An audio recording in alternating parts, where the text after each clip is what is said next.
You wouldn't know it to look at the sky. But something is seriously wrong with the universe. Astronomers have suspected it for some time. Now, they're pretty sure. For one thing, the universe may be billions of years too young. For another, part of the universe has been missing, a big part.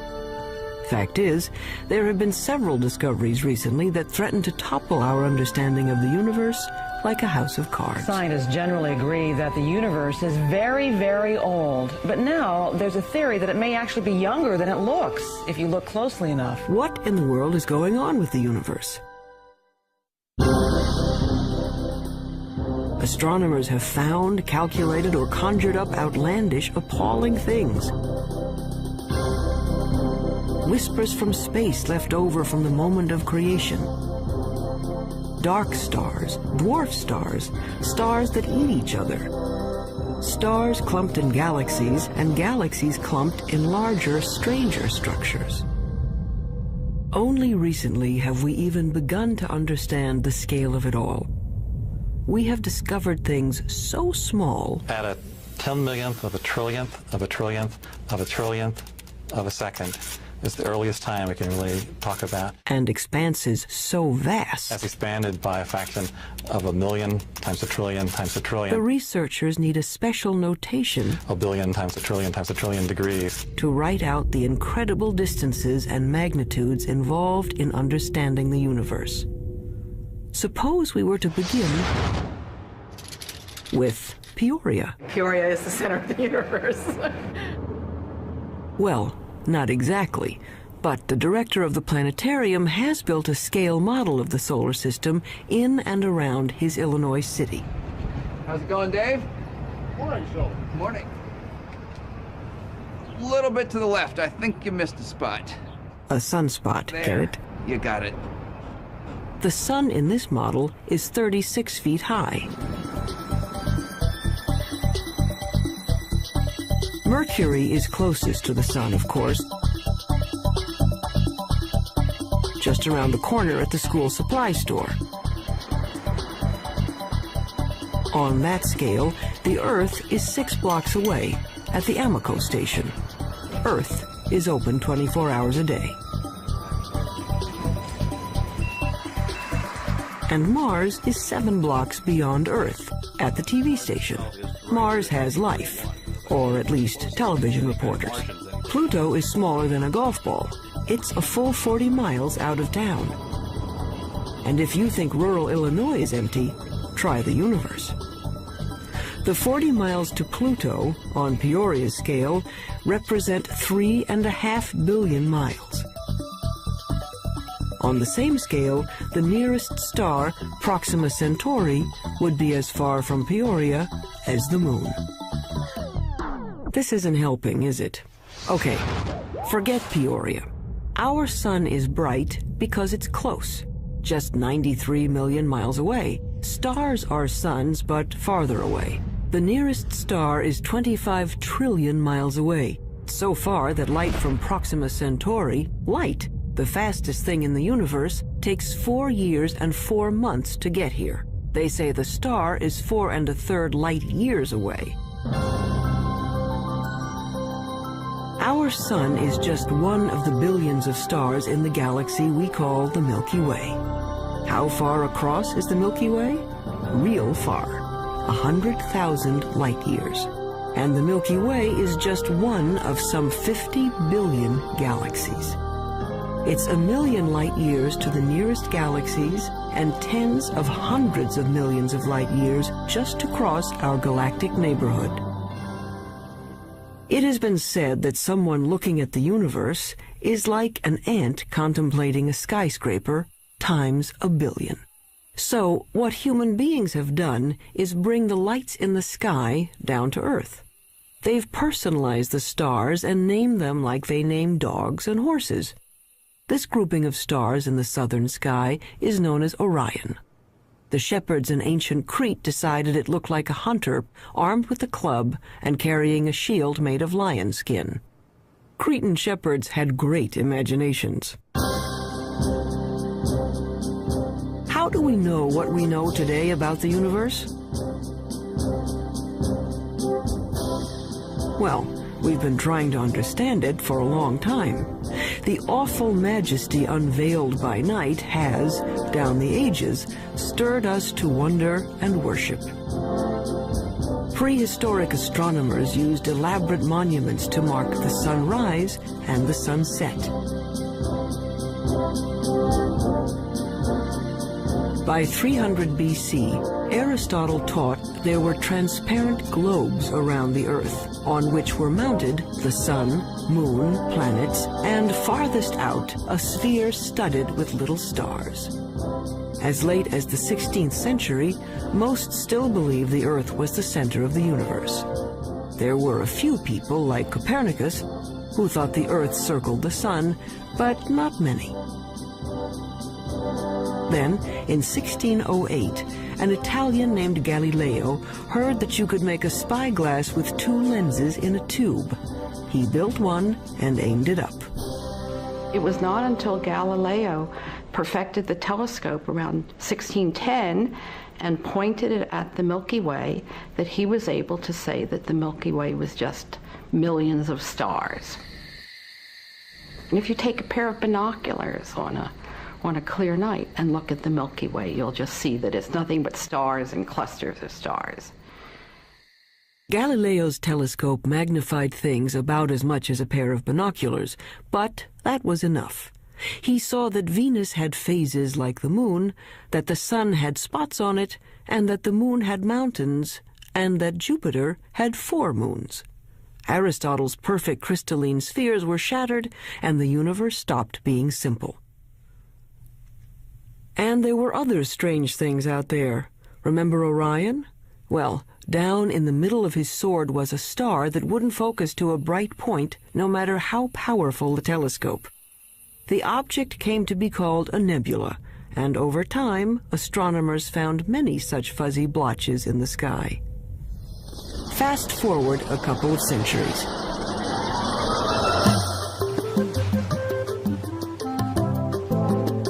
By 1924, the big astronomical telescopes had mirrors as well as lenses to concentrate the light. The one on Mount Wilson in Southern California had a collecting mirror 8 feet across. Images were captured on photographic plates in slow, careful time exposures. In the dark chill of the observatory dome, Edwin Hubble was studying a distinctive kind of star called a Cepheid variable. Astronomers use it as a distance marker because they know how bright nearby Cepheids are. They know that the dimmer the Cepheid, the farther away it is. Hubble was looking for Cepheids in his photographs when he realized he was seeing an entirely separate galaxy, Andromeda, 2 million light-years away. A lot of those fuzzy nebulas turned out to be galaxies like our own. And the light from those galaxies looked redder than anyone expected it to be. It's just like the pitch of a car engine. You know, as a car goes zooming by, you hear the engine kind of go. With light, when something's coming toward you, the spectrum gets shifted toward the blue. When it's going away, it gets shifted toward the red. It was Hubble who recognized the significance of the red shift in the light. All those galaxies must be moving away from one another at terrific speeds. The entire universe was growing. The idea of an expanding universe surprised just about everyone and made a lot of scientists uneasy, even Einstein. Researchers wanted to believe in a universe that always was and always will be, eternal. But galaxies flying away from each other meant that once, long ago, they were clumped together. It meant something started them moving. The universe had a beginning. Today, it's called the Big Bang Theory. First, the universe was a bright, hot point, smaller than an atom. And the mother of all explosions, it started expanding. Eventually, the hydrogen gas in space cooled down and began to form stars and galaxies of stars. Galaxies flying outward, surfing along on the expansion of space itself. So now we can calculate the age of the universe. It's the kind of mathematics you do on a motor trip. If your speed is 30 miles an hour and you've traveled 60 miles, you can figure you've been traveling for 2 hours. The red shift tells us the speed of stars, and the milestone Cepheid stars tell us how far they've traveled. When astronomers divide it out, it says the Big Bang happened 15 to 20 billion years ago. Long ago and far away. So who cares? Well, we're answering one of the most fundamental questions that human beings can pose, and that is, how old is the universe that we live in? How did it begin? And what's its evolution? Those are major questions. Those are major philosophical questions, questions that religions have touched on, philosophy has touched on, physics is touching on, mathematics is touching on. And the people who are eventually going to come up with what is going to be accepted to be the right answer will make history of a kind. They will have contributed significantly to human knowledge. That, I think, is why it's such an important set of questions. And there's been a growing sense, as the millennium approaches its end, that the right answer is on the tip of our tongues, so to speak.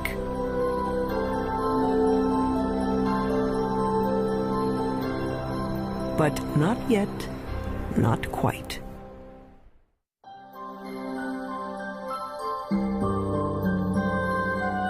Today's stargazers usually head for the hills. Hawaii's Mauna Kea, the Chilean Andes, Arizona's Mount Hopkins. Robert Kirshner works 8,500 feet up, hunting dying stars. I really like coming to the mountain. I like getting away from all the 100 distractions that you have when you're busy, and people are coming in to see you about all kinds of things, and the makeup exam and all that kind of stuff.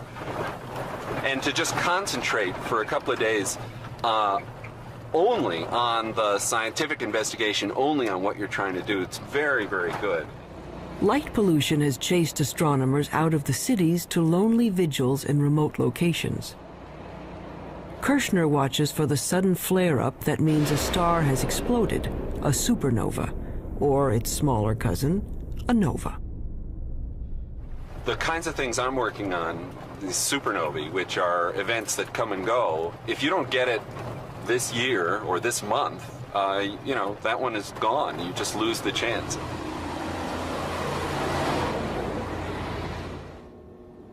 A supernova suddenly outshines its entire galaxy for a few weeks.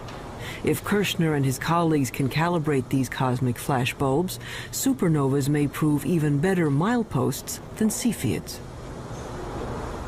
The game now for the supernovae, I think, is to find distant ones and to see if they really are the same as the nearby ones. Then we'll have a reliable tool to map out large-scale structure in the universe, and the supernovae, the Type 1 supernovae, look to me like a really good candidate for that. It's easy to find where supernovas have been. There are clouds of dust and gas in space marking places where stars have blown up. But supernovas are rare. A galaxy of 100 million stars might have one exploding star every 100 years. So Kirshner watches and waits. Well, the heroic age of observing has really passed. It used to be that you would be outside the whole night long, instead of sitting in a control room where a television brings the signal in and you're operating on a computer keyboard. 24, okay, CCD in the right mode. It's hard staying up all night. Is good. But there's a kind of sense of adventure to it that is a little bit like being a kid and lying out in the snow and kind of figuring out the constellations. Some of that is good for you, too. Yeah, fine. Breaking in the cookies already. Oh, I can have a cookie if I want. You have 10 hours to go. Look at all those cookies. I have one every half hour. I'll need the whole. In this era of digital cameras and electronic light amplifiers, men are still watching the skies and craftsmen are still grinding telescope mirrors. Like this 21-foot monster under construction at the University of Arizona. But one thing hasn't changed much in 400 years. astronomers are still battling their ancient enemy, the air. Starlight shimmers and twists as it passes through our atmosphere. The twinkling of the stars may be a delight to poets, but astronomers are trying to get rid of it. What we can do is shine a laser into the sky. We focus on some sodium atoms, which are at about 100 kilometers above the surface of the Earth. We can make those glow with the laser and create an artificial star, which is sort of directly in line with the very faint object we want to look at.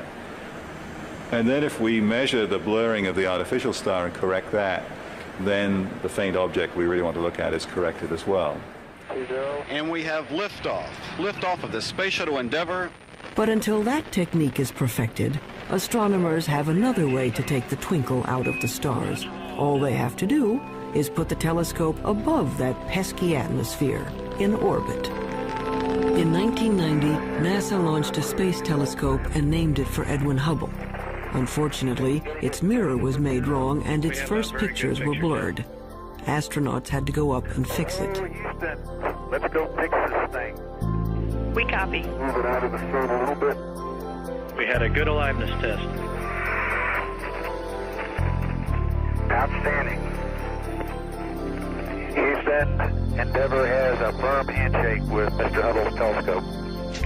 We copy that, Cody, and there are miles galore down here. It could be real exciting for the astronomical community, I guess, and for the whole world to see what Hubble really can do with a good set of eyeballs. The out-of-focus pictures gave way to spectacular shots of interstellar dust clouds and the great galaxies of stars.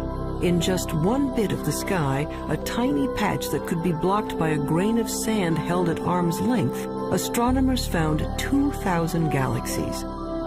They were seeing better than they ever could before. So one way of looking at it is if there was a firefly in Tokyo, and here we are in Washington looking at it, we could tell if there was another firefly 10 feet away, we'd actually be able to distinguish them.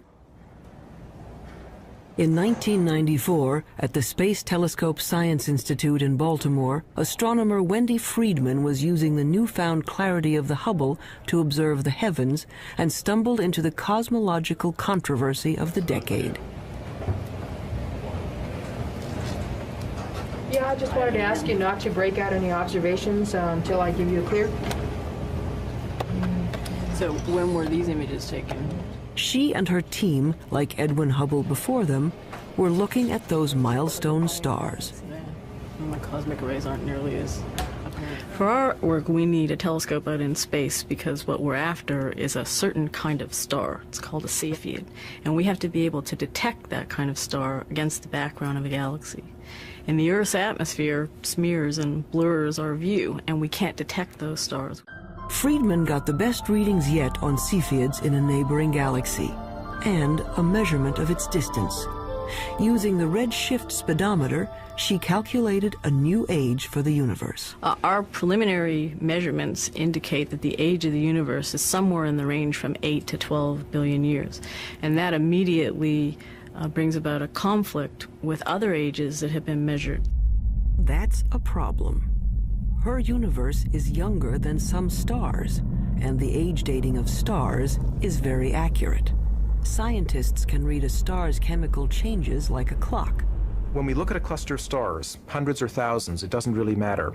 What we have to do is go in and measure the brightness of the brightest star that's left in the cluster, that's still burning hydrogen in its core.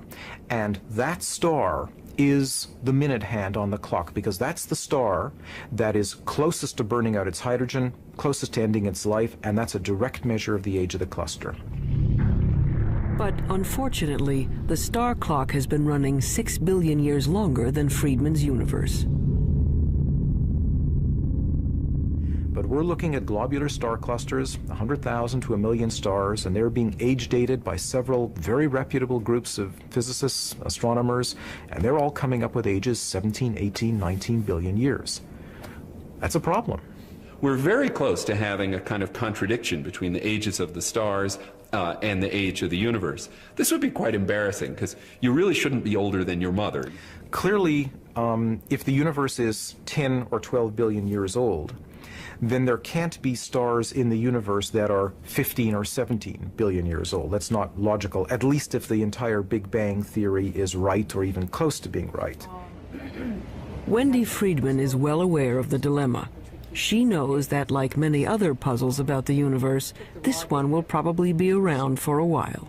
I mean, anytime you get a new tool, you get data that are of better quality than were possible to obtain in the past. Yeah. You learn new things and yes, sometimes leads to confusion because there aren't answers for all of the questions that are being raised. But it's a healthy aspect of science and how science proceeds.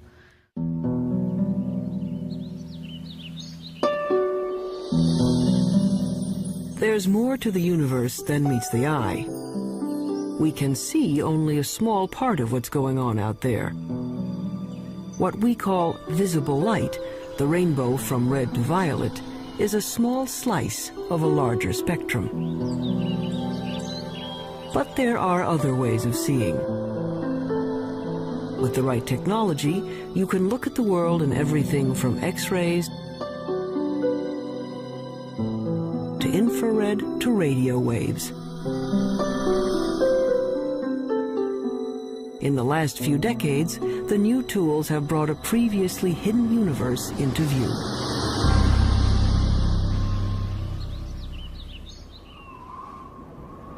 Take the sun. Nothing to do but roll around heaven all day, right? But by using the X-ray part of the spectrum, astronomers can see the sun is a very busy place. Pictures made by X-ray detectors show there's a cauldron of nuclear reactions boiling beneath its surface. Using film sensitive to ultraviolet, we can see great plumes of superheated gases rising from the sun's surface. Our well-behaved, friendly neighborhood star is a continuing, self-contained thermonuclear explosion. It's in high-energy astronomy where you really see that the universe is a violent place. It's not just made up of these good citizen stars that sit quietly fusing their hydrogen into helium. NASA is looking at the lower end of the spectrum, infrared light. Infrared is absorbed by moisture in the Earth's atmosphere. So infrared telescopes are mounted on planes to lift them above the clouds.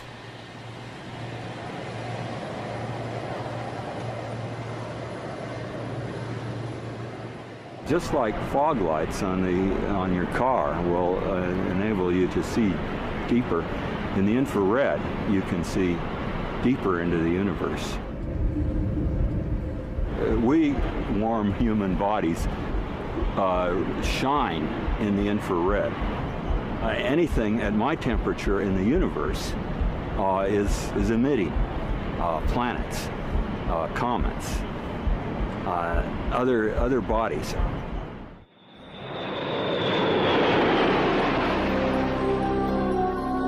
The star-forming regions of the universe are often hidden from view by dust clouds, until infrared astronomy allowed us a way in. Now we can see clouds of frigid hydrogen gas condensing and starting to heat up as stars. The sky in the infrared is a strange and wonderful place. Once we learned where to look, we could peek into these stellar nurseries and snap some baby pictures. This is Hubble's view of the Eagle Nebula. The bright spots on the edge of these monstrous pillars of gas are brand new suns.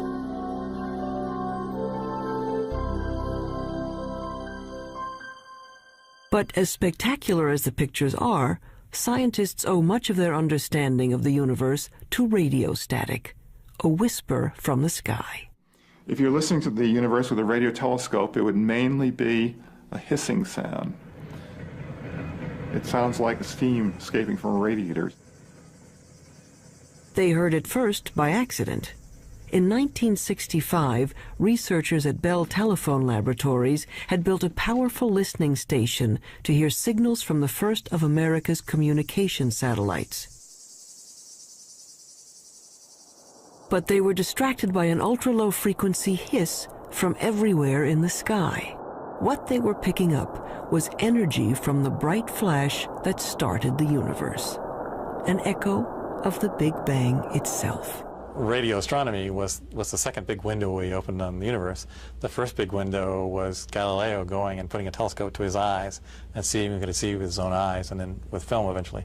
The next big step was radio astronomy, a great step forward in terms of discovering new things and understanding new things. The discovery of the cosmic background radiation was a fatal blow to those who wanted to believe in an eternal universe. The Big Bang proponents had won. But the cosmic background radiation seemed to be smooth and even, coming from everywhere in the sky. Just what you'd expect from a universe that began from a single point. But then, why weren't the stars spread evenly through space? Galaxies should be moving steadily outward as the universe expands. Each should be moving away from all others like raisins in a rising loaf of bread. Astronomers had thought that the universe was sort of expanding uniformly and the galaxies were just going along, and that the only motion we should see is the Earth going around the Sun and the Sun going around the galaxy. But in fact, what we saw was that the largest motion of all was the galaxy itself moving. And that really surprised astronomers, and the only conclusion we could come to was that something was causing the galaxy to move away from just the simple expansion of the universe. And after thinking about it for a while, the conclusion was that there must be a large group of galaxies near us. When astronomers plot the position of galaxies in their computers, they find filaments and clusters and walls of galaxies. How could that be if radio telescopes were saying the energy of the Big Bang was evenly spread across the sky? There had to be some seeds at the beginning. There had to be some small lumps in the early universe that are going to grow to create the structure. So Smoot went looking for irregularities in the background radiation to show that the Big Bang explosion was uneven. In 1989, his instrument package went up on a satellite, the Cosmic Background Explorer. It found subtle variations in the energy left over from the moment of creation. Announced in 1992, it was one of the momentous discoveries of the century. The universe made sense again. Smoot later told the press these wrinkles in the cosmic background radiation were the largest structures ever seen and the oldest. He told reporters that it was like seeing God. And that's the one that the press grabbed on because that's the one people could relate to. And that got spread all over and got much more attention, including people from philosophy and religion coming in and asking questions. But if researchers could finally explain why there are stars and galaxies and collections of galaxies, that didn't solve their other major problem. It's a little like the old childhood rhyme.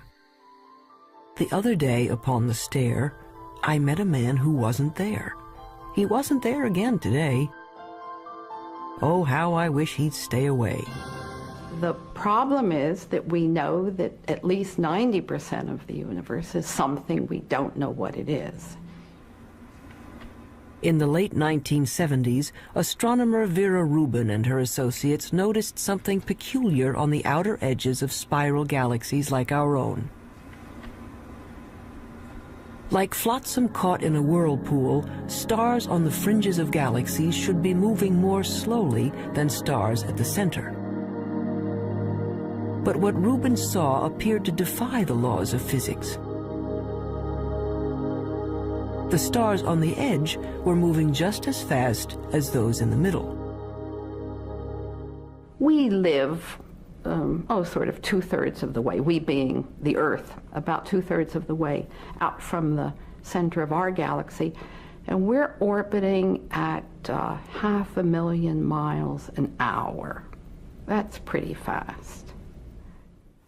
Faster than it should be.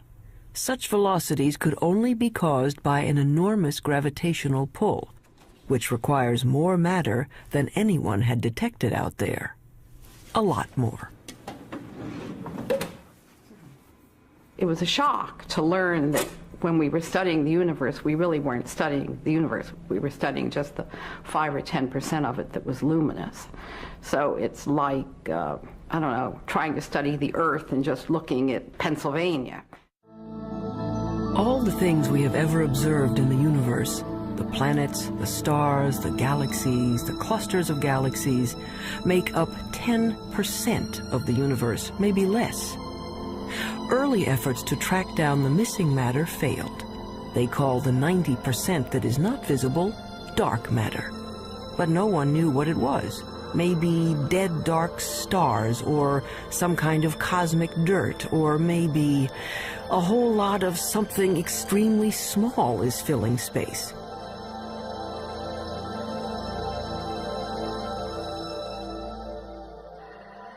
Subatomic particles called neutrinos might make up part of the missing mass, but not enough. Scientists went looking for other candidates. Daniel Snowden-Ift theorizes that dark matter may be made of something physicists have taken to calling WIMPs, short for weakly interacting massive particles. These would be things smaller than atoms, if they exist at all. The only way to detect them would be to look for their footprints. It's kind of like a ghost particle. It passes through matter without ever interacting with it, or I should say hardly ever interacting with it. Every once in a while, a WIMP will come in and bump an atom out of wherever it's sitting, and that's the only indication that we would have that WIMPs exist. He's looking for elusive tracks that might have been left in billion-year-old mica rocks.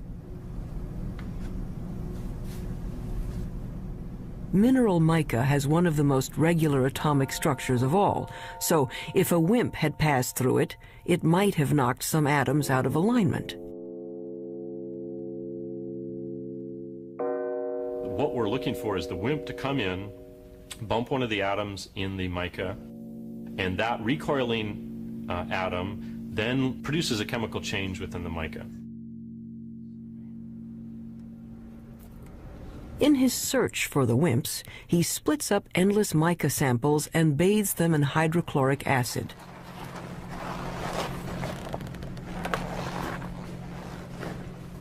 It's a little bit like developing a photograph. The etched mica goes under a super microscope, which magnifies it 50 million times. Mica may be the perfect place for clues to the missing mass. Unfortunately, to date, Daniel Snowden-Ift hasn't found any WIMPs. Researchers stunned a 1996 meeting of astronomers when they announced they had found the dark matter, or at least some of it. They had picked up ripples in starlight caused by dwarf stars too dim to be seen directly. A halo of these objects surrounding galaxies would account for the missing part of the universe. To bug the physicists looking for WIMPs, the astronomers call these tiny dense stars machos, massive compact halo objects. The research to confirm the mysterious source of gravity goes on. I would like to think that in 10 years we know what the dark matter is, but I wouldn't bet very much money on it. But advances usually come in very surprising ways.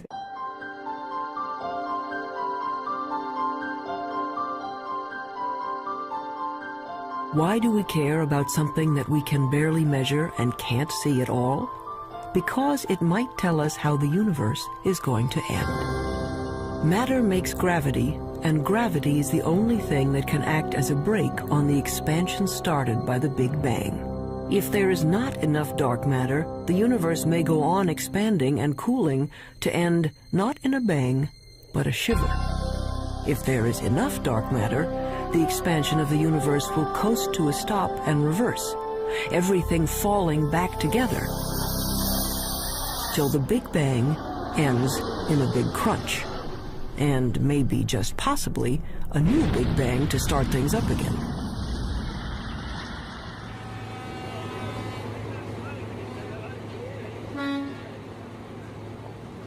Albert Einstein, among other things, revolutionized the way we think about good old gravity. Astronomers generally only talk about one force, and that's gravity. And the reason for it is almost everything that's important on the large scale, that is on the scale of planets and stars or the universe as a whole, is gravity. From Einstein, we know that the gravity that pulled Newton's apple down from the tree isn't a kind of magnetism. Gravity is a property of matter and space. Matter bends space. The more mass, the more space around the mass is warped. That's why the moon goes around the Earth. It's trapped in a dimple in space, a gravity pit created by the mass of the Earth. When enough matter collects, gravity is strong enough to squish hydrogen atoms into helium atoms. This fusion releases enough energy to turn on a star. But gravity is also a star killer. Stars are born, age, evolve, and eventually die, just like people. They have a regular life cycle. During the entire life of any star, there is this delicate balancing act, because gravity is always at work trying to crunch the star down into a small point, and the high internal pressures are trying to blow the star up and blow it apart. And for about 90% of the life of the star is in nearly perfect equilibrium. And it just sits there, burning away and producing radiation. But when the fuel is gone and the fires go out, gravity is free to collapse the star. A medium-sized star like our Sun will burn steadily for 10 billion years. Then, in a kind of cosmic spasm, it will puff up to engulf the inner planets before collapsing into one of those white dwarf stars. A star twice the mass of our Sun would collapse even farther, ending up as a super-dense star the size of New York City, a neutron star. A teaspoonful of stuff from a neutron star would weigh 100 million tons. But what happens to a bigger star when its fires die down? Say a star 50 times the size of the Sun. It may blow up as a supernova, leaving a neutron star, but then it keeps on shrinking to infinity. An infinitely small point with a gravity so powerful that not even light can escape. There's no there there. It's a black hole. And the analogy that we have to space being stretched by the material is you have a rubber sheet and you put a ball on it and it causes a dent. Put a heavier ball, it'll cause a deeper dent. If you put a heavy enough ball, it'll just tear through the rubber sheet altogether.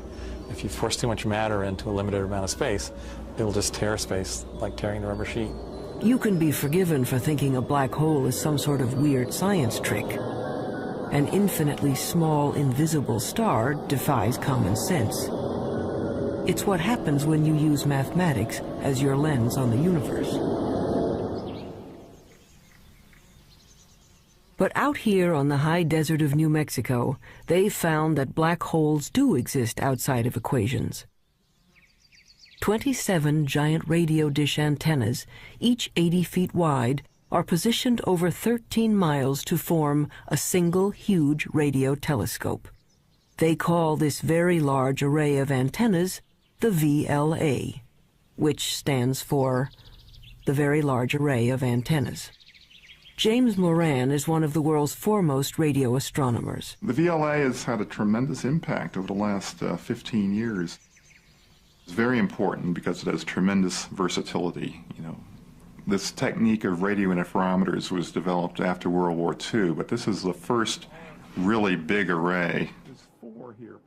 Dust obscures light rays, but this instrument can penetrate that dust because radio waves go right through the dust, and we can see down to the core of things that can't be seen in optical astronomy, for example. It turns out that a black hole can create radio signals as it sucks in matter. The signals can show up as a beam of microwaves, a microwave laser, or maser. Why you would find a maser in a black hole is a complete mystery. I don't think anybody would ever have predicted this. What we have found is that there's actually a very light molecular cloud in a disc shape. My friends refer to it as the maser frisbee. We didn't go looking there hoping to find something coming out of very compact region around the black hole. It just plopped onto our computer printouts. A black hole can attract dust and gas in its neighborhood into a whirling disk of molecules. Those molecules release great bursts of radio energy as they are drawn in. There seem to be black holes made not from single stars, but from whole clusters of stars. They have a mass 100 million times that of our sun. But these monsters are still infinitely small points, capable of gobbling up other stars. But where does the stuff that falls into a black hole go? Does it just fall out of the universe? Possibly. Or it may pop up somewhere else in space. If you'll excuse an indelicate metaphor, there may be white holes regurgitating matter eaten by black holes in another part of the universe, a wormhole in the fabric of space and time, allowing you to go from one location to another without crossing the space in between. Or it might go to another universe entirely. Astronomy's reigning theoretical genius, Stephen Hawking, proposed that the black holes in our universe might well give birth to other universes. In fact, there might be any number of universes, like bubbles in the bath. We don't know, and probably can't know. If you fell into a black hole, you'd be stretched until you were thinner than a strand of spaghetti, which wouldn't bother you because time would stop. The rules of the universe as we know them don't seem to apply to black holes. That's what happens when you start messing around with infinities. It leaves us with a universe with holes in it. A universe with a lot of room for imagination.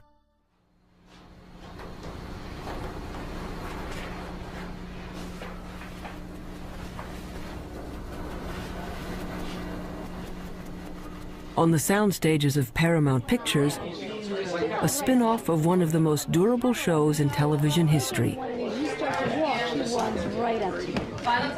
Star Trek Voyager. Quiet on the stage. Anyone not ready? Roll, please. Action! I want a full systems report. And Mr. Kim, Mr. Tuba, I want every iota of information that was recorded regarding this phenomenon. Let's see what you have, Mr. Kim. There. It's registering only on subspace bands. We don't even have it on long-range sensors yet. Verteron emanations. Tunneling secondary particles. It certainly looks like a wormhole. But is it stable enough for us to enter? And if it is, where does it lead? There is, of course, a 75% chance a wormhole will not lead to the Alpha Quadrant. Great. Thank you, Jennifer's mark. That'll be Jennifer's mark. Yes, I gave that to our change. Thank you. Great. Real-world astronomers have confirmed now there are planets circling other suns. The problem is, we can't get to these other worlds in any reasonable amount of time. 20th century physics says nothing can go faster than the speed of light. You want black wrap that? Sure, go ahead. But that would be much too slow for a 24th century operation like Star Trek. The dramatic need of a television series called Star Trek is that we need to travel to a different planet every week. So Gene Roddenberry said, well, okay, we're going to have something that he called warp drive, which somehow warped space and let us travel through subspace. How does this work? We don't know. But nevertheless, we see it work every week, and hopefully the audience buys it. A lot of scientists love this show and have even written books showing how Star Trek physics might work. Shake anyone? Felix, what happened to you? After all, it wouldn't be science fiction if it didn't have science in it. Star Trek science advisor Michael Okuda. Our core fan audience is tremendously scientifically knowledgeable, and when we violate the laws of physics or the laws of physics according to Star Trek, they let us know, so they keep us honest. In the third season of the show, once we had a phaser come out of a photon torpedo port, something that I, to this day, don't know the difference between. And we got over 100 letters the next day. Any analysis yet, Ensign? Too far away. We'd have to be within 1,000 kilometers to get a detailed analysis. But that would mean a significant course change. Well, Mr. Kim, if there's even the possibility of finding a wormhole, I think we can afford a detour. Scientists take wormholes seriously enough that they have become an assignment in George Smoot's physics class. Given a wormhole a couple of miles across, students are asked to calculate what could pass through without being destroyed by gravitational tides. The smallest piece of electronic that wouldn't be torn apart in terms of going through this. And the answer was, it's something that's smaller than a chip, but it's roughly the size of a chip. And so, you know, in science fiction shows, they just show small wormholes that you go into, but in reality, the wormhole would have to be quite huge. But theoretically, at least, you could go someplace else in space or time. As far as physics goes, a wormhole is a loophole in the laws of the universe.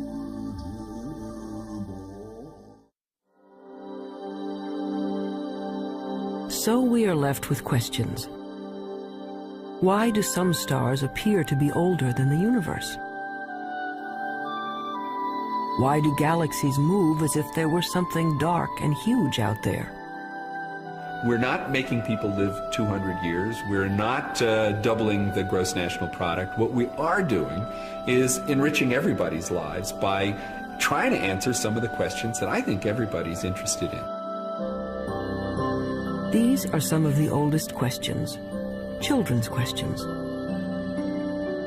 Where did we come from? Where are we going? Are there other worlds? What is outside the universe? What happened before the universe started? What happens after the universe ends? You want to find out, well, where does science end and where does philosophy take over? And it's not clear where they do.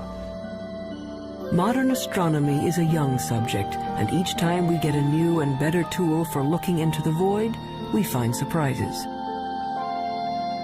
More and more data that doesn't quite fit. And I think it's portrayed as if the field is in total confusion and chaos, and I think very often it appears that way at the forefront when things are not understood and there are unsolved problems. But progress is being made.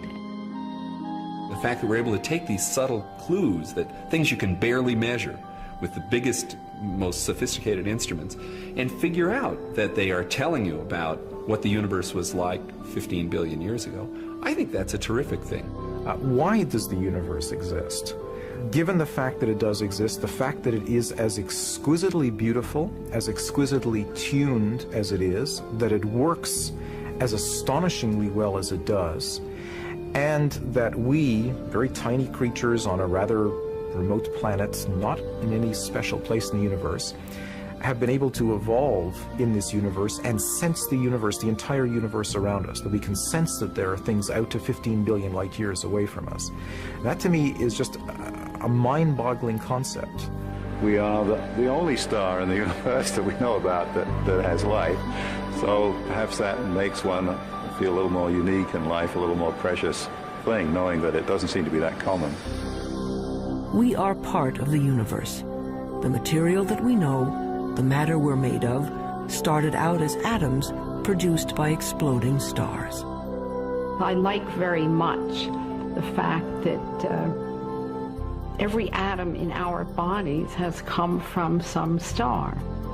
If there were no stars, the universe would be all hydrogen and none of what we know would exist.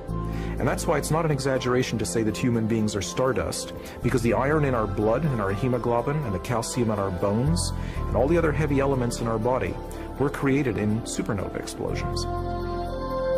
So in our quest to understand the universe, we come back to ourselves. If we are made from the elements of stars, aren't we then, in a way, the universe trying to understand itself? It's not quite what the ancients were talking about, but maybe we're in the center of the universe after all.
You wouldn't know it to look at the sky. But something is seriously wrong with the universe. Astronomers have suspected it for some time. Now they're pretty sure. For one thing, the universe may be billions of years too young. For another, part of the universe has been missing, a big part. Fact is, there have been several discoveries recently that threaten to topple our understanding of the universe like a house of cards. Scientists generally agree that the universe is very, very old. But now there's a theory that it may actually be younger than it looks, if you look closely enough. What in the world is going on with the universe? Astronomers have found, calculated, or conjured up outlandish, appalling things. Whispers from space left over from the moment of creation. Dark stars, dwarf stars, stars that eat each other. Stars clumped in galaxies miles out of town. And if you think rural Illinois is empty, try the universe. The 40 miles to Pluto, on Peoria's scale, represent 3.5 billion miles. On the same scale, the nearest star, Proxima Centauri, would be as far from Peoria as the moon. This isn't helping, is it? Okay, forget Peoria. Our sun is bright because it's close, just 93 million miles away. Stars are suns, but farther away. The nearest star is 25 trillion miles away. So far that light from Proxima Centauri, light, the fastest thing in the universe, takes 4 years and 4 months to get here. They say the star is 4 1/3 light years away. Our sun is just one of the billions of stars in the galaxy we call the Milky Way. How far across is the Milky Way?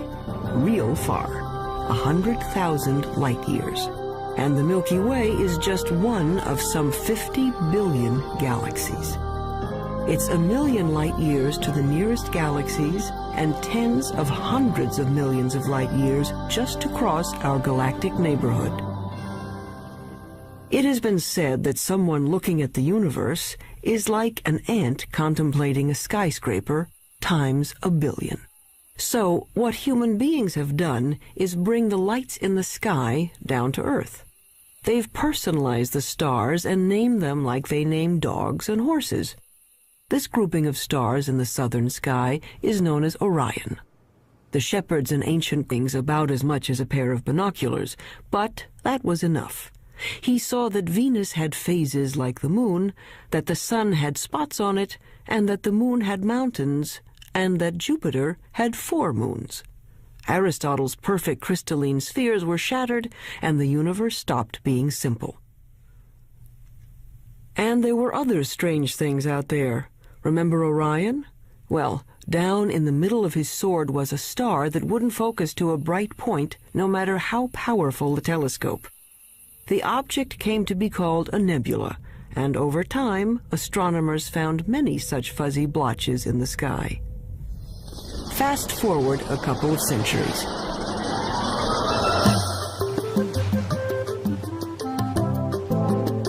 By 1924, the big astronomical telescopes had mirrors as well as lenses to concentrate the light. The one on Mount Wilson in Southern California had a collecting mirror 8 feet across. Images were captured on photographic plates in slow, careful time exposures. In the dark chill of the observatory dome, Edwin Hubble was studying a distinctive kind of star called a Cepheid variable. Astronomers use it as a distance marker because they know how bright nearby Cepheids are. They know that the dimmer the Cepheid, the farther away it is. Hubble was looking for Cepheids in his photographs when he realized he was seeing an entirely separate galaxy, Andromeda, 2 million light years away. A lot of those fuzzy nebulas turned out to be galaxies like our own.